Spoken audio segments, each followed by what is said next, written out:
សួស្តីពុកម៉ែបងប្អូនប្រិយមិត្តជាទីគោរពសូមស្វាគមន៍មកកាន់ Channel ឆ្នោតមហាសប្បាយមួយរបស់ Admin ថ្ងៃនេះ Admin មានលេខតម្រុយល្អៗរបស់ឆ្នោតយួនសម្រាប់យកមកចែកជូនពុកម៉ែបងប្អូននៅថ្ងៃទី29 ខែ 11 ឆ្នាំ 2025 នេះដូចនេះ Admin មិនចង់ចាយពេលវេលារបស់ពុកម៉ែបងប្អូនយូរតោះយើងមកតាមដានលេខតម្រុយឆ្នោតរបស់យើងទាំងអស់គ្នាសម្រាប់លេខតម្រុយ2លេខមានលេខ25លេខ81និងចុងក្រោយលេខ62សម្រាប់លេខតម្រុយអូស2លេខមានលេខតម្រុយទី1អូស20ក្រោយអូស60សម្រាប់លេខតម្រុយ3លេខមាន5126គុណនិង5476គុណ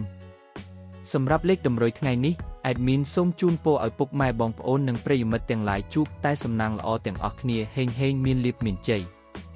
ជាចុងក្រោយសូមកុំភ្លេចជួយចុច Subscribe និង Comment ហើយដាក់សញ្ញារូបកណ្ដឹងដើម្បីជាការផ្ដល់កម្លាំងចិត្តមកកាន់ Admin ជាពិសេសងាយស្រួលតាមដានវីដេអូថ្មីៗនិងលេខតម្រុយល្អៗជាប្រចាំថ្ងៃជាមួយ Admin សូមគោរពលាពុកម៉ែបងប្អូនពី Admin ឆ្នោតមហាសប្បាយមួយសូមសំណាងល្អទាំងអស់គ្នាសូមអរគុណ